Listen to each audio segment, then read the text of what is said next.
faz avançar a luta da classe. E vamos disputar esse projeto de sociedade, os caminhos, o método. Isso está em disputa, é legítimo e inerente. Boa noite a todos e a todas.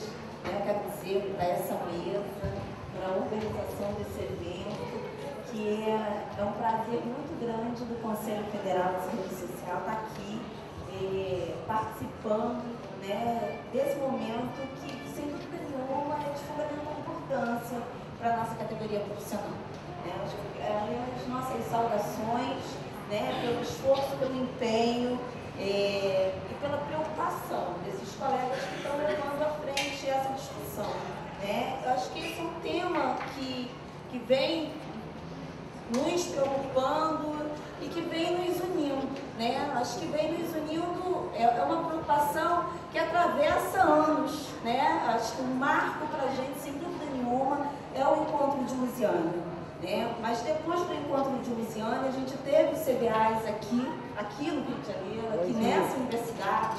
A gente teve os 3 últimos encontros nacionais sobre as CREs, onde a gente, de alguma forma, com desenhos diferentes, com pessoas diferentes, com entidades diferentes, a gente veio tentando construir algumas alternativas, pensando pelo menos em algumas estratégias para fazer avançar essa luta maior dos trabalhadores.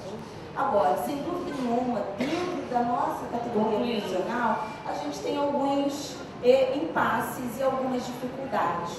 Estamos abertos ao diálogo, mas sem dúvida nenhuma, temos algumas dificuldades em dialogar com algumas entidades, e aí acho que precisamos responder a sua provocação, com apenas quando não comunga dos mesmos princípios nas nossas estratégias. Eu acho que essa é a questão. A judicialização no processo, tanto das anuidades dos créditos, quebrando na perspectiva mesmo de quebrar uma das espinhas dorsais dessa organização política, é uma grande dificuldade para a gente fazer avançar o diálogo na luta maior da categoria. Isso a gente tem que aprofundar, isso a gente tem que discutir. Quero dizer novamente que o CEPES parabeniza a organização desse evento por esse espaço. Boa tarde a todas e a todos. Sou Liane Palessa. Estou presidente do SACERG agora, desde 15 de maio desse ano. Eu brinco até dizendo que eu estou, na verdade, num processo de me apropriando das demandas deles. Também sou diretora de FENAS, desde o 3º Confenas, que aconteceu em novembro do ano passado, 2009. E, assim, como disse a Regina, eu acho que é muito simbólico esse auditório cheio, com colegas aqui, demonstra que nós, as clínicas sociais, estamos querendo discutir nossas lutas, nossas bandeiras, nossas demandas. Então, acho que, na verdade, essa discussão do movimento sindical de maneira geral é muito presente para a gente. E diferente da Regina também, uma boa parte do pessoal que está aqui é muito familiar para mim. Boa parte da galera que a gente conviveu no movimento estudantil. E demonstra que nós estamos aqui para ocupar os espaços, porque a gente acredita exatamente nessa luta por categoria de uma maneira geral. Na verdade, assim, eu gostei, a mesa contextualizou, fez todo, na verdade, um resgate histórico aí da construção, mas eu senti muita falta do debate contemporâneo. Assim, por mais que eu compreenda que a gente tem um debate sobre a FENA, há quem concorde ou discorde da FENAS, do SACERG, de uma maneira geral, da própria CUT, mas assim, eu fico pensando hoje, assim, a gente hoje tem, vou concluir, e é isso que eu gostaria de pedir a mesa, na verdade, fizesse um pouco de reflexão com relação a isso, porque a gente tem hoje a FENAS, que está, já temos a FENAS, temos o sindicato das assistentes sociais por categoria, temos companheiros nos sindicatos de ramo, Como é que a gente avança? A partir do que está posto hoje, assim, mas eu acho que, na verdade, eu queria que a mesa fizesse, essa mesa também fizesse um pouco de reflexão a respeito disso. Boa noite a todos e a todas. Meu nome é Charles, eu sou assistente social. Daí compus a comissão que organizou esse evento, justamente para ver isso acontecer, né? Para a gente não só ver o auditório cheio, mas para ver as pessoas falarem o que precisa ser falado e que a gente precisava ouvir há muito tempo para poder trazer a discussão à tona, né? Então, eu estou muito feliz, né, nesse momento de estar participando desse evento, né, com a tarefa ali de anotar todas as propostas que aparecem para que a gente possa avançar aí na nossa organização.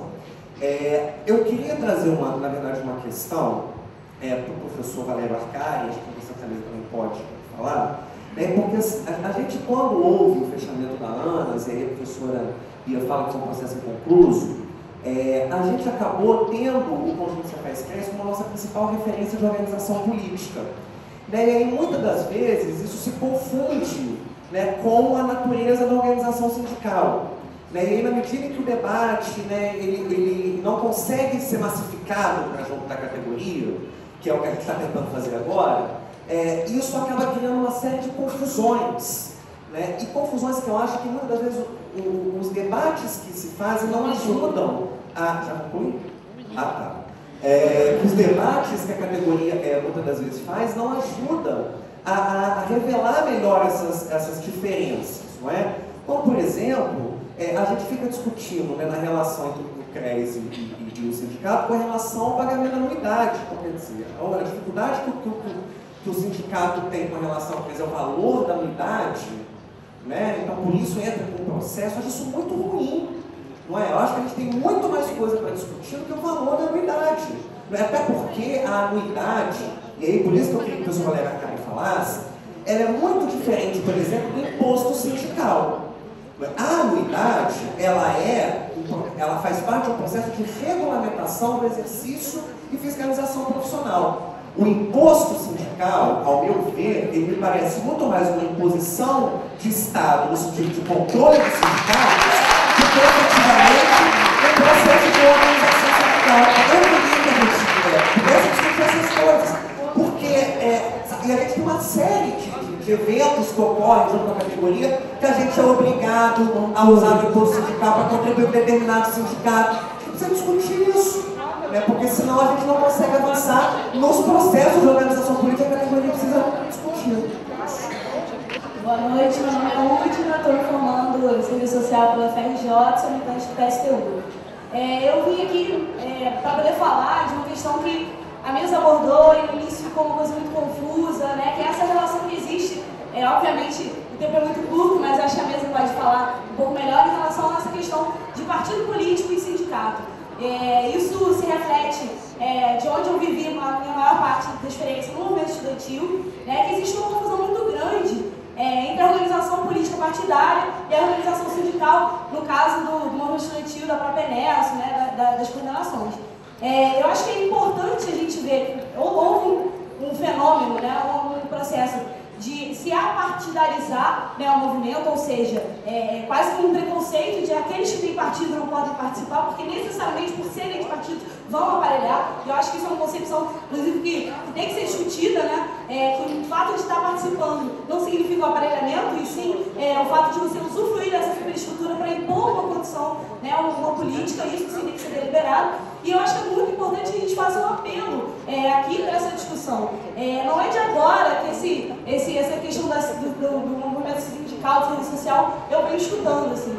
Né? Eu estou me formando depois de quase 6 anos na universidade, e desde então existe quase um tabu sobre discutir isso. Eu acho muito importante estar sendo colocado isso de uma maneira clara. Ainda que existam divergências, né? Ainda que a gente possa perceber, é fundamental que a gente se organize. Né? Eu acho que é isso que falavam outras pessoas antes de mim, no sentido de se organizem, seja politicamente em partidos, seja politicamente em sindicatos, ou mais ainda, né, independente disso, em posições, né, em estruturas que possam vir a colaborar. Então acho que é importante a gente fazer aqui, eu queria que a mesa fizesse essa discussão do papel que cumpre o partido político, né, o papel dessa relação com o sindicato, e mais do que isso, né, o que é o aparelhamento de fato, para que senão possa deixar mais dúvidas e as pessoas possam se organizar livremente. Obrigado a todos os que me dirigiram perguntas. Eu creio que vocês compreenderão, eu vou me concentrar nos temas que são, digamos, mais teóricos, históricos, e não vou falar sobre o tema da segunda mesa, que é a organização dos assistentes sociais. Não vou fazer isso por diplomacia, é porque eu não conheço o assunto, não teria sentido, não foi para isso que eu fui convidado. Vocês, muitos aqui, são muito mais capacitados, eu estou aprendendo.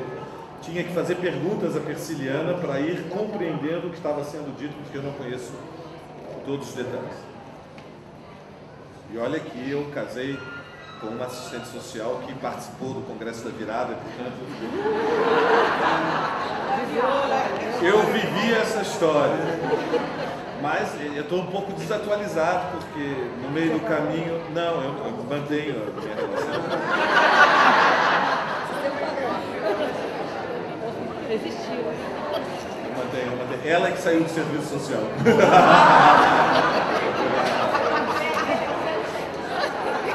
Ok. Tudo bem, vamos. Assunto sério. Mais sério. Primeiro, se há...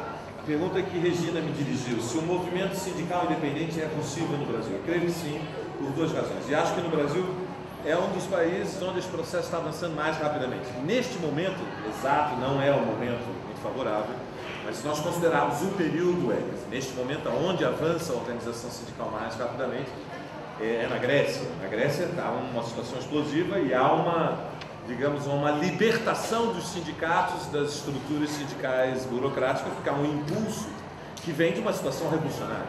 Na Grécia há uma situação revolucionária. O governo realmente poderá ou não cair dependendo da dinâmica da luta. Por que no Brasil, entretanto, há uma situação favorável, na minha opinião, Regina?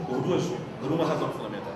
Porque nós temos um dos proletariados mais concentrados e que tem diante da nação, ou seja, em relação às outras classes da sociedade, um peso social relativo maior.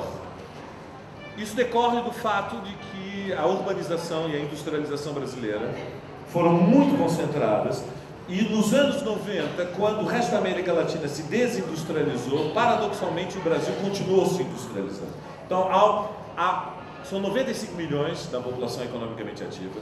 Desses 95 milhões, nós temos hoje já 40 milhões de carteiras assinadas, temos mais de 6 milhões de funcionários públicos, e há um processo de eu não vou conseguir completar isso que vocês sabem, assalariamento muito intenso e acelerado nos últimos anos. Então, objetivamente, este proletariado é um gigante. Ainda há muita gente que vive do trabalho que não é assalariada, mas proporcionalmente o mundo do trabalho assalariado é muito grande. Isto é a fortaleza, isto é o elemento objetivo. Esta gente vai lutar porque são jovens, porque estão concentrados, porque são 10 regiões metropolitanas com mais de 1 milhão de habitantes, porque os níveis de exploração são espantosos.